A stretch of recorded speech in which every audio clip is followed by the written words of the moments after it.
Oke, malam hari ini kita akan bahas tentang Project 1 dan 2. Project 1 dan Project 2 yang sudah kalian kerjakan kemarin. Memang sih semester ini TLF-nya agak beda dari semester lalu. Kalau semester lalu kan lebih banyak project-nya dan itu dilakukan setiap minggu. Kalau sekarang ini permintaan juga dari dosen, kita nggak tiap minggu bahas project terus, tapi ada seperti ini, yaitu kita membahas untuk project yang sudah lewat. Jadi, Zoom kali ini untuk kalian kalau masih ada yang bingung atau nggak paham dan butuh bertanya secara langsung, nanti silahkan aja tanya ya. Jadi sekarang kita bahas project 1 dulu.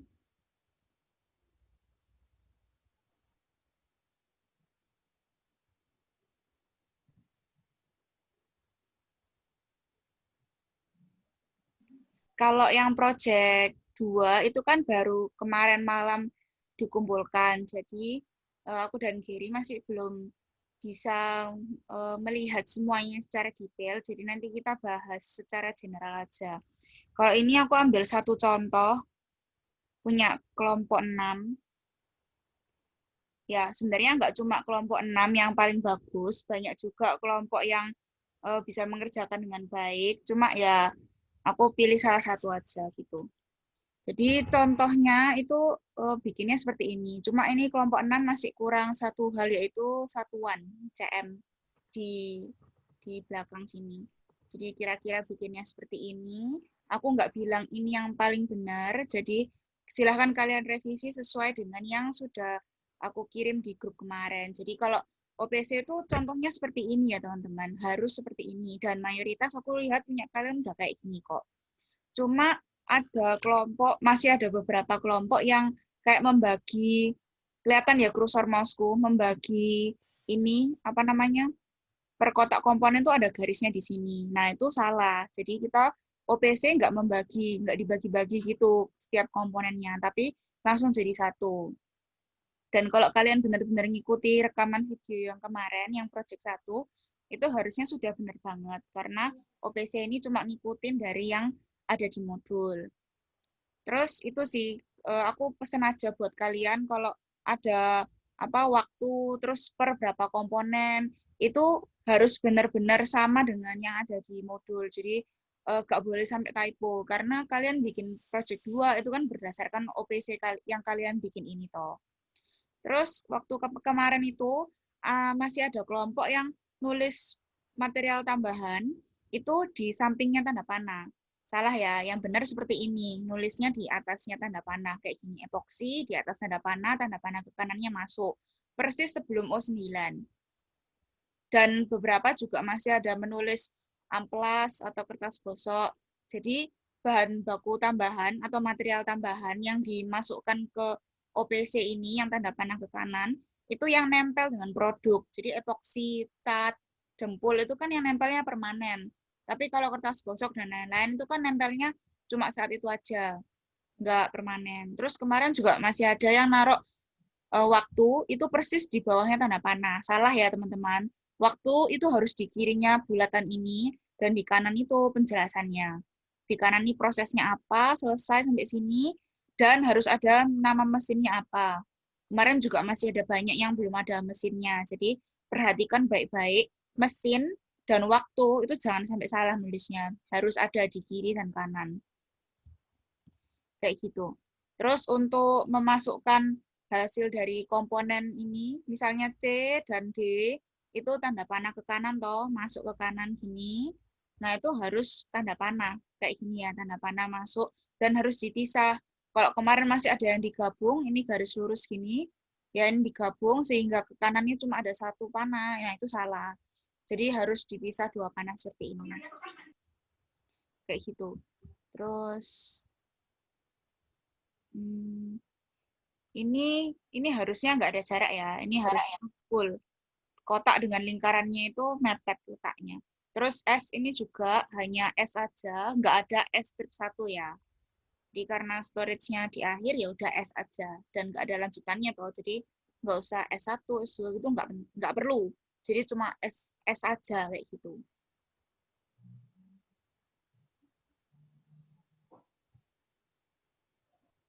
Oke, kalau gitu sekarang kita screenshot dulu sebagai bukti absensi ya.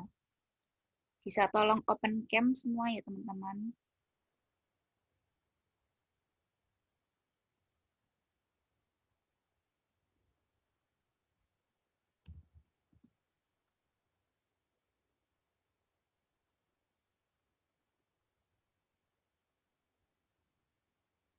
Sebenarnya kalau responsi secara offline gitu ya, itu setiap kelompok wajib ada ikut minimal 2 orang yang ikut. Tapi karena penjelasan project itu dilakukan pakai video, ya aku percayalah setiap kelompok pasti ngelihat videonya. Kalau nggak ngelihat kan gimana cara kerja kerja projectnya. Jadi untuk responsi seperti ini via Zoom, aku nggak ngewajibin kalian buat dua tiap kelompok.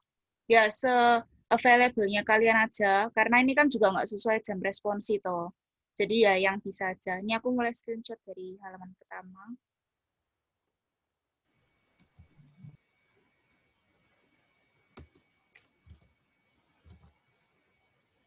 Halaman kedua.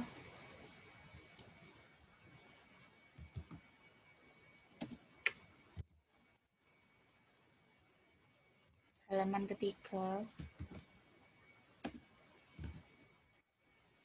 Halaman terakhir. Oke, terima kasih teman-teman.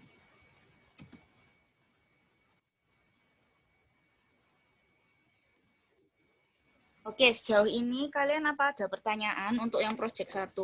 Silakan ditanyakan kalau masih ada yang bingung. Aku mau bertanya. Mm-mm. Untuk proses itu semuanya harus pakai tanda panah atau garis lurus gitu, C? Pakai tanda panah aja. Semuanya ya, C? Mm-mm. Kayak gini, tanda panah. Oke, C. Oke, C. Oke. Ini juga material tambahan juga tanda panah ke kanan. Terus waktu nyambungin dari komponen lain juga tanda panah ke kanan. Jadi kita pakai tanda panah aja semuanya. Ada lagi?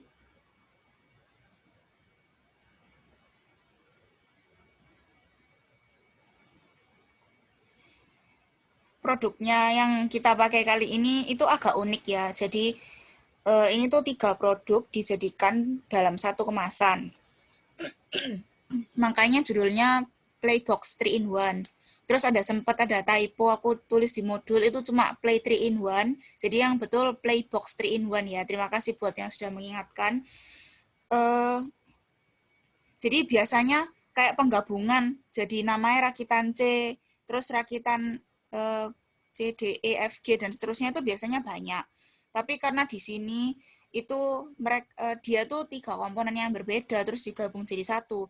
Jadi penggabungan tuh nggak terlalu banyak. Maksimal cuma sampai berapa ini? Paling rakitan C aja. Ini rakitan B.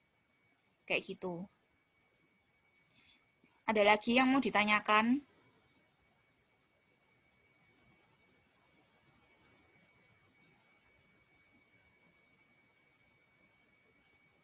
Ini kalau kalian mau mulai buat eh, apa namanya laporan itu boleh banget karena kan ya bisa sembari dicicil gitu loh.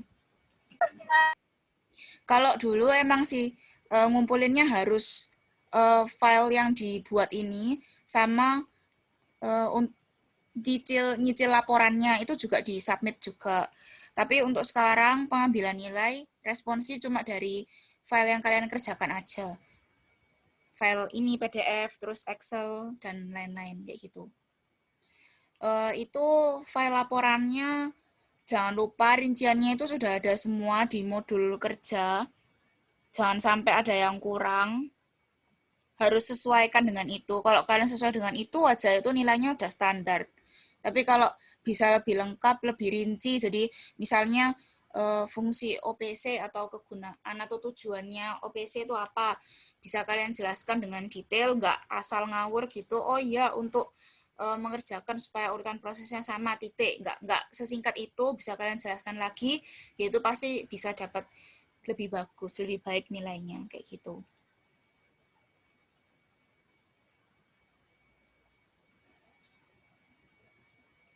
Ada lagi buat OPC?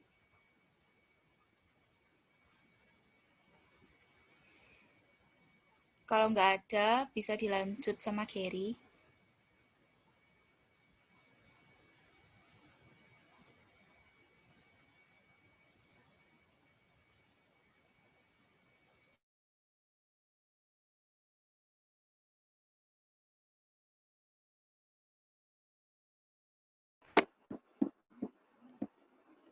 Jin, aku bisa share screen nggak?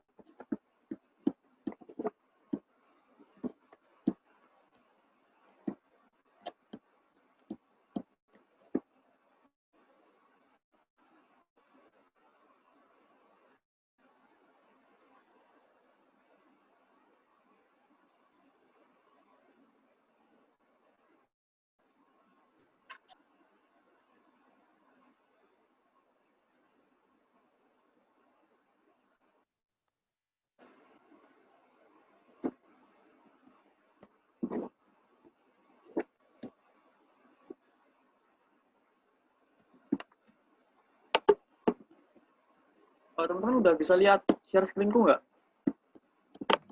Belum, Belum. Belum, Bro. nggak?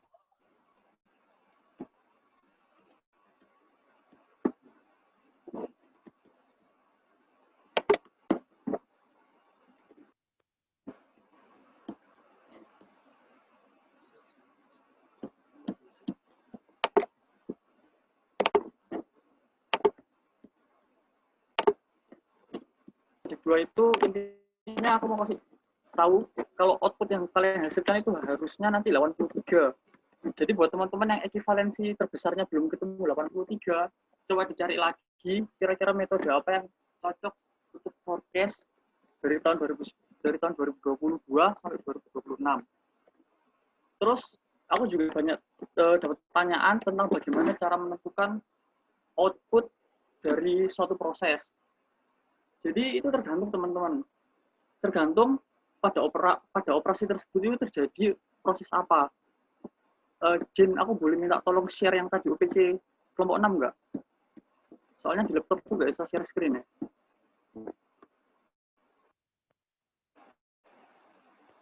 Nah, misalnya teman-teman, kasus yang paling susah menurutku, misalnya di operasi 23, itu kan menggabungkan 81 komponen E kubus, yaitu masing-masing 3. Jadi tiap 3 kubus itu digabungkan sehingga menjadi 27 rakitan C. 81 dibagi 3, itu jadi 27. Outputnya itu bukan dikali 81 ataupun dikali 3, dikalinya 27. Karena kita melakukan proses tersebut sebanyak 27 kali. Ada yang bingung nggak maksudku?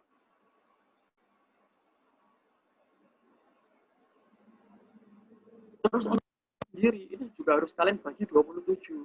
Itu kan 876 detik per unit. Jadi 876 itu waktu yang diperlukan untuk melakukan proses 27 penggabungan itu. Jadi untuk tiap rakitan C itu memerlukan waktu 876 dibagi 27 untuk setiap rakitan C. Jadi WS-nya harus kalian bagi 27, terus output-nya itu juga harus kalian kali 27. Sampai sini kira-kira ada yang bingung nggak tentang gimana cara, masih bingung nggak gimana cara nentuin output suatu operasi? Atau misalnya aku ambil contoh lain, misalnya di komponen B pion, kan 16 komponen B atau 16 pion itu baru bisa membentuk satu produk jadi. Jadi kalau misalnya kita butuh 83 produk jadi, otomatis kan berarti 83 dikali banyaknya B. Itu berlaku untuk proses yang berkaitan sama komponen B, kayak operasi ke-7, operasi ke-8. Itu jadi nanti outputnya banyaknya produk jadi yang diinginkan dikali dengan 16. Jadi cara nentuin output ya proses itu kita harus lihat dulu prosesnya itu seperti apa, berapa yang dibutuhkan. Ada yang masih bingung nggak kira-kira?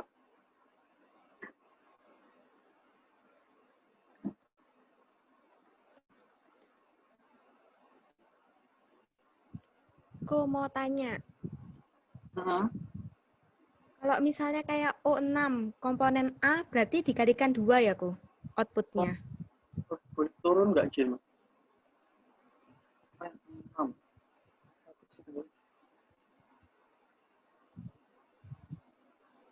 Untuk O6.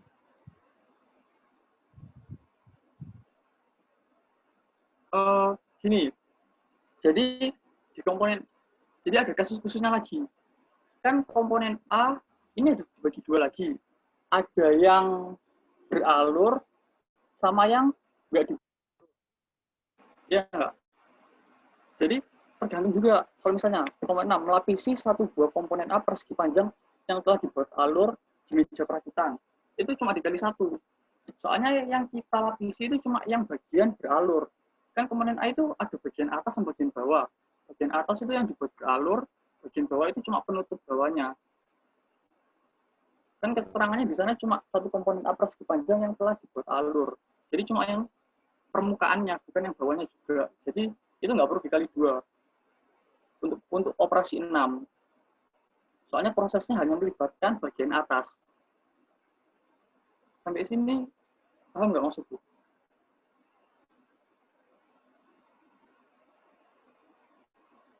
Paham.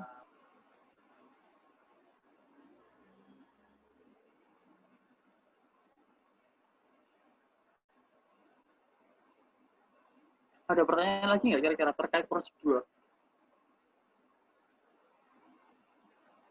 Soalnya aku sama Jen juga belum meriksa kerjaan kalian, soalnya baru kemarin dikumpulkan.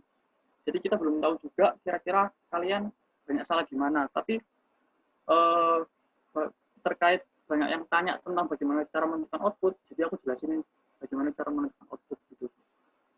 Kira-kira ada yang mau ditanyakan lagi?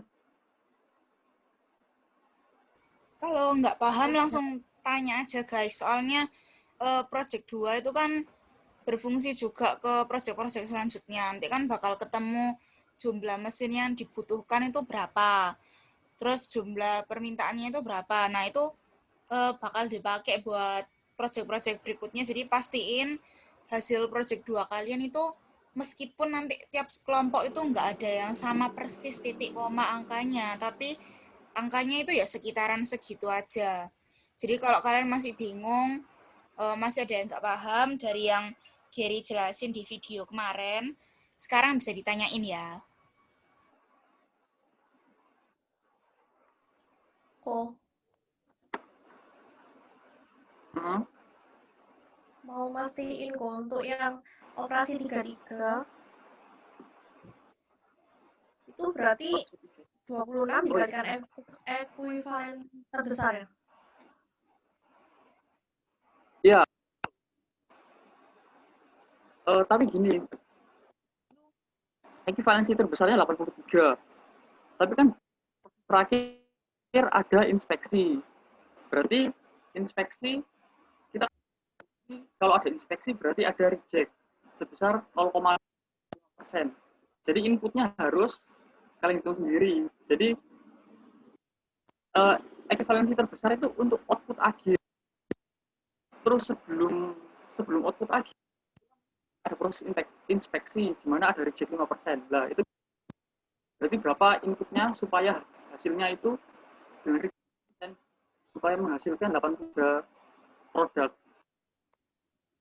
Jadi dikalikan yang itu tadi. Jadi bukan dikalikan ekivalensi terbesar.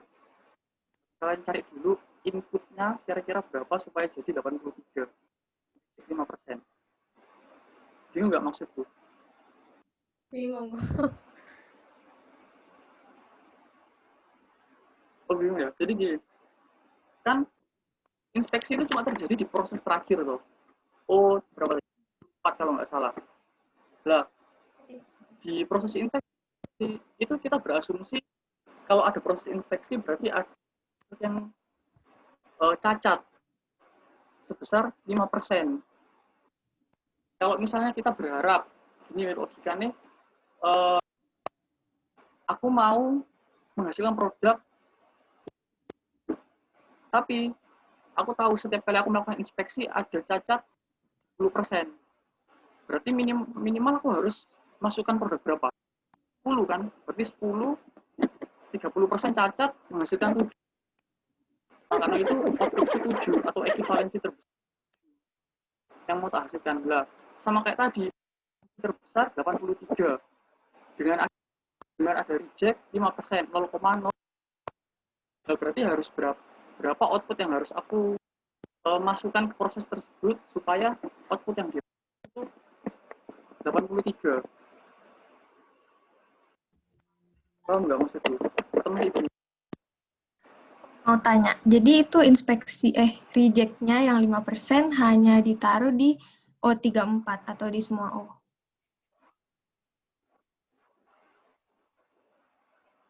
Hanya di O34. Karena reject itu di proses yang ada inspeksinya. Kalau nggak ada terjadi reject dong, kan inspeksi itu untuk mengetahui produk yang reject atau tidak. Oke, kok, makasih. Oke. Terus tadi O33 jadi dikalikan 26.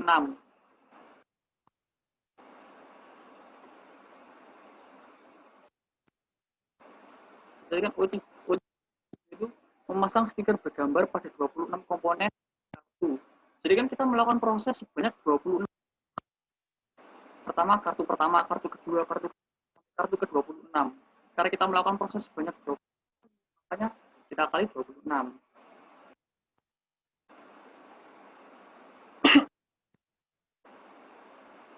Oke, terima kasih. Oke.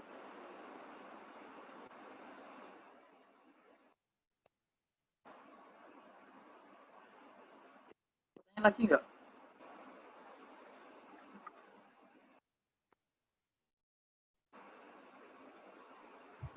Kok kalau ini kan ada yang bakal direvisi.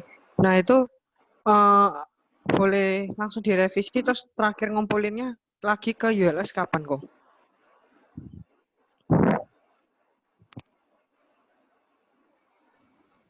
Revisiannya nggak usah dikumpulin ya. Jadi Sesuai revisi aja supaya ke project-project selanjutnya itu benar hasilnya.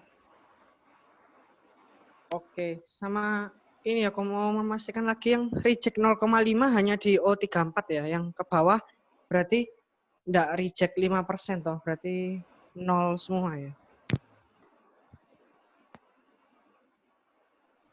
Pokoknya reject itu kalau ada inspeksi. Oke, Coach. Terima kasih. Jadi kalau nggak ada inspeksi, pasti nggak ada reject 5%. Kayak yang tadi Gary jelasin, mungkin Gary suaranya agak putus-putus ya. Jadi mungkin tadi agak kurang jelas suaranya. Jadi kenapa sih kok ada 5%? Karena waktu kamu memeriksa barang, ternyata pasti ada terbuang sebanyak 5%. Jadi waktu kamu produksi, itu harus sejumlah sekian plus 5%. Makanya itu tadi, pasti ditambahkan 5% supaya waktu kebuang 5%, outputmu itu nggak berkurang. Karena kita buat output kan berdasarkan forecast. Nah, forecast kan ya wes dilihat dari demand-demand yang sebelumnya toh, butuhnya itu berapa untuk memenuhi demand. Lah, kalau misalnya inspeksi, reject. Lah, suwe-suwe barangnya kan habis toh. Lama-lama barangnya akan habis akibat reject. Makanya tiap kali reject, pasti ada 5% itu tadi. By the way, ini less than 1 minute. Kira-kira ada pertanyaan lagi nggak ya? Kalau nggak ada, kita nggak usah join lagi gitu.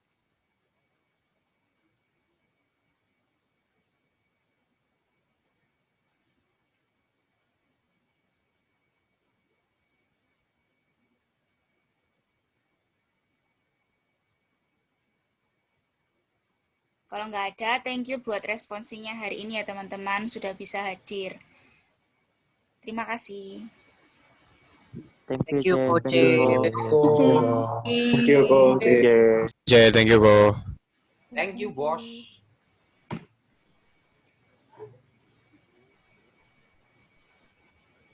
Thank you po, thank you, Che.